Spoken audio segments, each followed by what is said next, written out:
कैसा हो जब एक ऐसी जेल बना दी जाए जहाँ पर सारे ही कैदी सुपर पावर रखने वाले विलेंस हो। एक नेकर बिजली को कंट्रोल करने की ताकत हो, तो किसी के पास एक जगह से गायब होकर दूसरी जगह पर जाने की ताकत हो। ऐसा हो जिसके पास लोगों के दिमाग को कंट्रोल करने की ताकत हो, क्योंकि सब एक ही छत के नीचे रहेंगे। तो यहाँ क्या क्या होने वाला है ये जानेंगे हम आज की कहानी में। फिल्म की शुरुआत होती है अंडरग्राउंड जगह में एक पार्किंग एरिया को दिखाने से, जहाँ पर सुपर पावर विलेंस का एक ग्रुप था जो अपने ही एक साथी को मार रहे थे, क्योंकि उन्होंने अपने इस साथी को एक गुंडे को मारने के लिए भेजा था जो इनका टारगेट था। लेकिन ये उसे नहीं, सिर्फ उसकी बेटी को ही मारकर आ गया था। और अब तभी वही गुंडा गन्स लेकर यहाँ आ गया। अचानक ही उसने गोलियों की इन पर बारिश कर दी, जिससे बहुत सारे सुपर पावर विलेंस वही मारे जाते हैं। पर इनमें दो के पास बुलेट प्रूफ की ताकत थी, यानी ऐसी ताकत जिनसे गोलियों का उन पर कोई असर नहीं हो रहा था। वो पहले इसे बचते हैं, फिर खुद हाथों से गुंडे से लड़ने लगे। वो उछल उछल कर गुंडे को मार रहे थे, लेकिन गुंडा जो बहुत ही बहादुर ताकतवर था, वो पहले एक का हाथ पकड़ के बाजू को तोड़ता है, फिर मुंह पे मुक्की मार मारकर उसकी जान ही ले लेता है। दूसरी को उसने जोर से जमीन पर पटक के मारा, जिससे उसकी भी वही मौत हो गई। और आखिर में उस आदमी को भी मार के आता है जिसने उसकी बेटी की जान ली थी। अब अचानक वहाँ गोलियां चलने लगी, जिसके साथ ही पुलिस की बहुत सारी गाड़ियां वहाँ पर आ जाती है और वो लोग गुंडे को गिरफ्तार कर लेती है। अब दिखाया गया कि कुछ टाइम पहले पूरी दुनिया में एक तबाही फैली थी जिसका नाम था पंच। हर चीज तबाह बर्बाद हो गई थी। ऐसा इसलिए हुआ था क्योंकि उस वक्त जंगों में न्यूक्लियर हथियारों को इस्तेमाल किया जाने लगा, जिस वजह से न्यूक्लियर रेडिएशन यानी कि शुआएं जो बहुत खतरनाक थी पूरी दुनिया में फैल जाती है, जिससे तबाही मची, साथ ही बहुत से लोगों की जान भी चली गई। अब जाहिर है इस वजह से दुनिया भर के रिसोर्सेज यानी कि वसाइल पूरी दुनिया से खत्म हो गई थी। रिसोर्सेज यानी वो चीजें जो जिंदगी की जरूरत को पूरा करती है, और अब बचे हुए रिसोर्सेज के लिए दुनिया भर में लोग आपस में लड़ने लगे। अब जो लोग जिंदा बच गए थे, रेडिएशन की वजह से उनके जिस्म में बदलाव होने लगे, उनके जिस्म में ऐसी तब्दीलियां आई कि सभी के अंदर सुपर पावर्स आ गई, जिनसे वो बहुत ताकतवर बन गए। पर इन लोगों ने अपनी पावर्स का गलत इस्तेमाल किया। उन्होंने बचे हुए रिसोर्सेज को हासिल करने की कोशिश की। अपनी पावर्स का उन्होंने ऐसे इस्तेमाल किया कि तोड़फोड़ तबाही मचा दी, जिस वजह से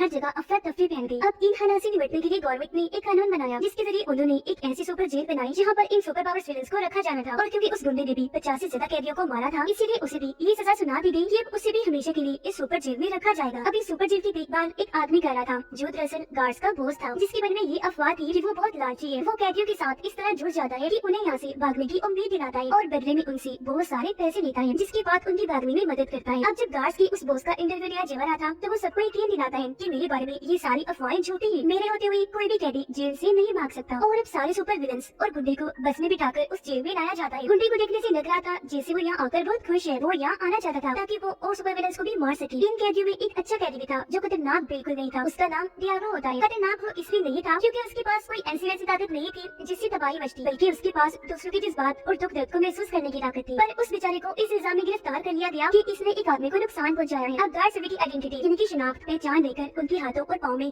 कफ्स लगा देते हैं, यानी कि हथकड़ियां, ताकि वो अपने सुपर पावर्स को इस्तेमाल करके जेल में हंगामा न करते, जिससे यहाँ तमाशे हो। इस सब के बारे में समझाते हुए बॉस उन्हें मना भी करता है। उसने इनको धमका भी दिया था, जिसके बाद सभी कैदियों को ग्राउंड में लाया गया। यह गुंडे की मुलाकात एक कैदी से हुई जिसे पहले यहाँ पर लाया गया था। उस कैदी को गुंडे पर काफी गुस्सा था क्योंकि उसके भाई को गुंडे ने ही मारा था। अब ये दोनों एक दूसरे को लड़ाई के लिए चैलेंज करके आपस में लड़ने लगे। मुक्कों से ये लोग नॉर्मल लड़ाई कर रहे थे, पर वो कैदी जैसे गुंडे पर वार करने लगा वो पीछे हट गया और अब गुंडे ने पहले उसके चेहरे पर मुक्का मारा, फिर उसे नीचे गिराकर जोर से टांग मारता है। इससे वो कैदी काफी जख्मी होने की वजह से लड़ाई में हार गया। और अब इससे पहले कि गुंडा उसे मारता, गार्ड्स कफ्स की मदद से उसे बिजली के झटके लगाते हैं, जिससे वो गुंडा रुक गया, फौरन गिर पड़ता है। तभी वह फीमेल गार्ड आई जो गुंडे को मुक्कों से खूब मारती है और अब उसे और जख्मी कैदी को इलाज के लिए भेज दिया जाता है। अब सारे गार्ड्स क्योंकि इनकी लड़ाई को एंजॉय कर रहे थे, यही वजह थी कि पहले उन्हें नहीं रोका गया। बॉस को भी ये मार डर देखकर मजा आ रहा था। यहाँ डियागो एक ऐसे कैदी से मिलता है जिसके पास बिजली को कंट्रोल करने की ताकत थी। वो डियागो को बताता है कि मैं यहाँ पर आने वाला सबसे पहला कैदी हूँ। साथ ही उसने डियागो को जेल में रहने की कुछ असूल भी बता दिए थे। अब डियागो यहाँ की सबसे मशहूर और खतरनाक कैदी जिसे हर कोई जानता था, उसके बारे में जानने की कोशिश करता है क्योंकि उसे बहुत शौक था कि मैं भी उस खतरनाक कैदी से मिलूं जिसका नाम लोब है। और उसके पास ये ताकत है कि वो किसी भी चीज को अपने दिमाग से कंट्रोल कर लेता है, यहाँ तक कि इंसानी दिमाग भी। लोग जिस इंसान को भी अपने शिकार बनाने वाला होता है, ये उस इंसान के दिमाग को अपने कंट्रोल में कर लेता है, जिससे वो अपनी जान लेने पर मजबूर हो जाता है। इसीलिए वो कैदी डियागो को कहता है कि उसकी खतरनाक ताकतों का अंदाजा किसी को भी नहीं, तो तुम लोब से दूर ही रहना। अब इसी दिन लोब को एक अंधेरे कमरे में लाया गया। उसे बॉस ने बुलाया था क्योंकि वो अकेले में लोब से कोई बात करना चाहता था। यहाँ बॉस लोब से अपनी बात शुरू करता है। कहने लगा कि मैं बहुत जल्द रिटायर्ड हो जाऊंगा, इसलिए अब तुम जितना जल्दी हो सके मेरा काम कर दो, यानी कि अपने अकाउंट से मेरे अकाउंट में वो सारे पैसे भेज दो जो तुमने बैंक की नोट माल में चुराए थे। यहाँ बॉस लोब को साफ साफ धमकी भी देता है कि अगर तुमने मेरा ये हुक्म ना माना तो मैं तुम्हें बर्बाद दूंगा। अब हमें जेल का हॉस्पिटल दिखाया गया जहाँ जख्मी गुंडे का इलाज किया जा रहा था। अब यहाँ हम एक बहुत ही अजीब मरीज कैदी को देखते हैं। हालांकि उसका सर नहीं था, लेकिन वो फिर भी जिंदा था। डॉक्टर्स उसकी सर्वरी साइड से सैंपल ले रही थी क्योंकि वहाँ से नया सर बाहर आ रहा था, क्योंकि उस कैदी के पास यही ताकत थी खुद को रीजनरेट करना, यानी दोबारा पैदा करने की। अब तभी यह डियागो भी आ जाता है साफ सफाई करने के लिए, और क्योंकि ये खतरनाक नहीं लग रहा था इसलिए डॉक्टर उससे बातचीत करके अपने बारे में बताने लगी, जिसके बाद वो साथ वाले कमरे में गई लोग का चेकअप करने के लिए। तभी यहाँ पर गुंडा भी आ जाता है। उसने डॉक्टर को पकड़ लिया, उसका गला दबा देता है, जिससे वो बेचारी वही मारी जाती है और अब वो लोग को मारने के लिए आगे बढ़ा। इससे पहले उसकी जान लेता यहाँ पर डियागो भी आ जाता है और उसे ऐसा खड्डे से मना कर देता है, पर गुंडा नहीं सुनता, उल्टा अब वो डियागो को मारने लगता है। पर वो उसे बचते हुए गुड्डे को ही पकड़ लेता है, उस पर हमला करके जोर से जमीन पर दे मारता है और ऐसे करके उसने लोग की जान बचा ली थी। अब ये खबर पूरी जेल में फैल गई, जिससे सभी डियागो की बहादुरी पर काफी मुतासिर हुए। हर कैदी अब उसकी इज्जत करने लगता है, क्योंकि उसने अपनी महारतें दिखाकर लोग की जान बचाई थी। यहाँ तक कि कुछ लोग उसे अपने हिस्से का खाना भी दे देते हैं। इस सबसे जाहिर है लोग भी काफी खुश था। वो डियागो को अपने पास बुलाता है, उसका शुक्रिया अदा करता है। अब क्योंकि डियागो को लोग की तरफ से इज्जत मिल रही थी, तो वो भी काफी खुश था। उधर बॉस की साथी को उसके डील के बारे में पता चल गया था, जो उसने लोग के साथ की थी, यानी अपने अकाउंट में पैसे मंगवाने के बाद वो लोग को आजाद कर देगा। तो अब उसकी साथी बॉस से इस बारे में पूछती है, या बॉस उसे कहता है कि अगर तुमने ये बात छुपा के रखी तो मैं तुम्हारी प्रमोशन करवा दूंगा, यानी तुम्हारी जॉब पर और तरक्की हो जाएगी। पर अगर तुमने मेरा पर्दा सबके सामने फाश किया तो मैं तुम्हें जॉब से ही निकलवा दूंगा। अब पता चला कि सबसे पहले वाली कैदी को यहाँ पर 10 साल हो गए हैं और वो तभी से अपनी जमानत के लिए बार बार एप्लीकेशन दरख्वास्त दिया करता था, पर कोर्ट वाली हमेशा उसके एप्लीकेशन को रद्द कर दिया करते थे। यानी कि ये कानून जहाँ सबको इंसाफ देता है तो अक्सर कैदियों के साथ नाइंसाफी भी कर जाता है। कुछ दिन के बाद वो दोबारा से एप्लीकेशन देता है, जहाँ उसे फिर से कोर्ट के सामने पेश किया गया। इस बार उसे जमानत मिलने की काफी उम्मीद थी, पर वो कोर्ट के फजूल सवालों से तंग आ जाता है। वो काफी गुस्से में आ गया, वहाँ से उठ खड़ा हुआ, जिस वजह से एक बार फिर उसकी एप्लीकेशन रद्द कर दी जाती है, जिससे वो काफी दुखी हो गया। जबकि लोग जेल से भागने की प्लानिंग बना रहा था। अब सबसे पहले वाला कैदी जिसे जमानत नहीं मिली थी, वो गुस्से में बैठा हुआ था, जहाँ तभी उसका एक साथी आकर उसे लोहे की छोटी सी कटर जैसी चीज देता है, ताकि वो इसके जरिए अपनी मायूसी का बदला ले सके, जिससे जेल में हलचल होकर हर तरफ हंगामे वाला माहौल बन जाए। वो इसके लिए राजी हो गया। उस चीज से अपनी कफ्स की नॉक्स काट कर उतार देता है, फिर एक टेबल पर चढ़ के वहाँ के ट्यूबलाइट से बिजली की लंबी सी तार लेता है, जिसकी वजह से वो खुद को चार्ज करने लगा। ऐसा होते ही उसकी आंखों में भी बिजली चमकने लगी, साथ ही हाथ से भी वो बिजली को कंट्रोल कर पाना था, जिसका इस्तेमाल करके पहले वो एक गार्ड पर हमला करता है और फिर पूरी जेल के इलेक्ट्रिक सिस्टम को ही खराब करके रख देता है। ऐसा होते ही सभी कैदियों की कफ्स जो लॉक थी वो डिसेबल हो गई, यानी कि उन्होंने काम करना बंद कर दिया था। ऐसा होते ही सब कैदी आजाद हो गए और आपस में लड़ने लगे, जिससे वहाँ अफरा तफरी मच जाती है। ये देखकर बॉस अपने साथी को जल्दी से जनरेटर ऑन करने को कहता है, ताकि जब बिजली पैदा हो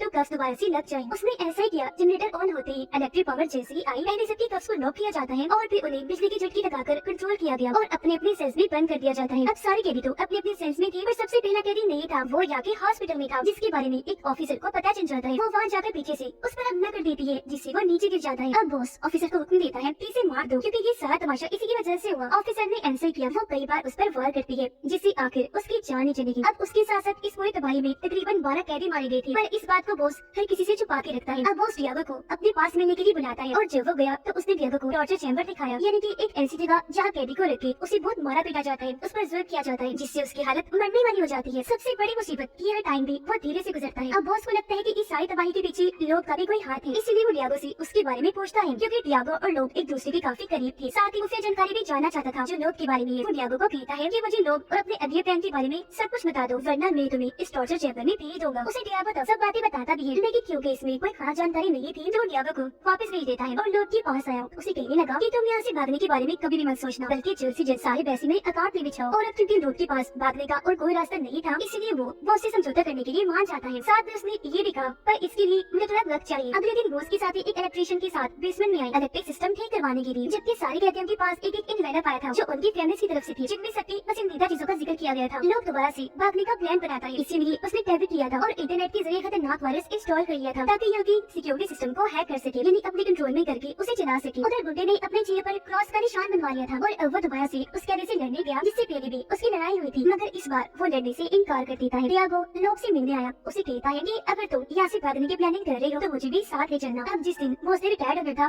उस दिन पता चला कि अब उसकी जगह गुंडों का बॉस एक और आदमी है, ना कि उसकी साथी, जिसके साथ उसने डील की थी कि मैं तुम्हें प्रमोशन दिलवा दूंगा। इस बात से वो बहुत ज्यादा गुस्सा हो जाती है। वो बॉस को आकर कहती है कि तुमने मुझे कितने ख्वाब दिखाए थे, पर अब इसे और को बना दिया बॉस। लेकिन वो उसको 2-4 बातें सुनाकर वो उसे भेज देता है और अब वो जाता है लोग के पास। वो उसे टैबलेट फिर से देता है जो उसने वापस ले लिया था, कहता है कि ये लो टैबलेट और अब जल्दी से सारे पैसे मेरे अकाउंट में सेंड कर दो। टैबलेट लेकर लो उस पर काम करने लगा। बॉस बहुत खुश था कि ये कितने आराम से पैसे मेरे अकाउंट में भेज रहा है। मेरी बात मानकर, पर वो ये नहीं चाहता था कि लोग ने जो वायरस टैबलेट में इंस्टॉल किया था उसकी वजह से इसने पूरे सिक्योरिटी सिस्टम को हैक कर लिया है, जिससे कफ्स का असर खत्म हो गया और एक बार फिर सभी कैदी आजाद होकर आपस में लड़ने लगे, जिससे वहाँ तबाही मच जाती है। सभी कैदी अपनी अपनी सुपर पावर्स का इस्तेमाल करने लगे थे, जिनकी वजह से वो गार्ड्स को तो मार रहे थे, साथ में अपने कैदी साथियों को भी उन्होंने ठिकाने लगा दिया था, उनसे भी बुरी तरह वो लड़ रहे थे। अब इन सब की वजह से डियागो की हालत खराब होने लगी, क्योंकि वो सबकी तकलीफ को बर्दाश्त कर रहा था। तब एक डॉक्टर आकर उसे संभालती है। अब जब बॉस लोग के पास था तो उसके साथी फौरन उसे कॉल कर देती है और इस अचानक हंगामे के बारे में उसे खबर कर देती है, जो सुनकर बॉस काफी घबरा गया। कहता है कि अच्छा मैं आ रहा हूँ, मैं सारा कंट्रोल संभाल लूंगा। पर अब जब वो लोग की सड़क से जाने की कोशिश करता है तो दरवाजा लॉक था, क्योंकि ये भी दरअसल लोग नहीं किया था। ऐसा लग रहा था कि उसके इस भागने की प्लान का मेन रोल बॉस ही है। अब जी के हालात बदतर हो गए थे, क्योंकि कोई अपनी खतरनाक ताकतों से दूसरे इंसान को जला रहा था, तो कोई अपने मुंह से जहर वाला धुआं निकाल डालकर सबकी जान ले रहा था। हालांकि इन सुपर पावर्स कैदियों को गार्ड्स कंट्रोल करने की कोशिश भी कर रहे थे, पर कोई भी उनके काबू में नहीं आ रहा था। अब हालात को कंट्रोल से बाहर होता देखकर कैप्टन बोस की साथी को कॉल करके इसका हाल पूछता है। वो कहती है कि सिक्योरिटी सिस्टम की खराबी है और अगर इसे ठीक करना है तो नीचे बेसमेंट में जाना होगा, क्योंकि वहाँ का जो जनरेटर है जेल का सारा सिक्योरिटी सिस्टम उस पर ही चलता है। जनरेटर को बंद किया हुआ है और अगर उसे दोबारा रिस्टार्ट कर दिया जाए तो सिक्योरिटी सिस्टम के लीक होते ही सब हालात भी ठीक हो जाएंगे। तो इसीलिए अब कैप्टन उसके कहे मुताबिक बेसमेंट में जाता है जनरेटर को रिस्टार्ट करने के लिए। वो उसके साथी उसे साथ साथ गाइड भी कर रहे थे। ये दोनों रेडियो फोन के जरिए एक दूसरे से बात कर रहे थे, पर वो जैसे बेसमेंट में गया सिग्नल्स कमजोर हो जाते हैं इनकी कॉल करके, और अब वो उसके साथी उसे नहीं बता सकते कि आगे उसे क्या करना है। पर यहाँ कैप्टन अपना दिमाग लगाने लगा। उसे जनरेटर मिल भी गया, लेकिन इससे पहले ये स्टार्ट करता यहाँ पर एक कैदी आ गया जिसका चेहरा अब बदलकर खतरनाक क्रीचर जैसा बन गया था। हालांकि उसे देखकर कैप्टन चुप गया, लेकिन उस कैदी ने उसे ढूंढे निकाला। वो कैप्टन पर हमला करके उसे जमीन पर दे मारता है, जिससे वो जख्मी हो जाता है। फिर वो उठाकर दोबारा से कैप्टन को मारने लगा। उसे दीवार के साथ लगाकर नहीं पकड़ लेता है। इससे पहले उसकी जान लेता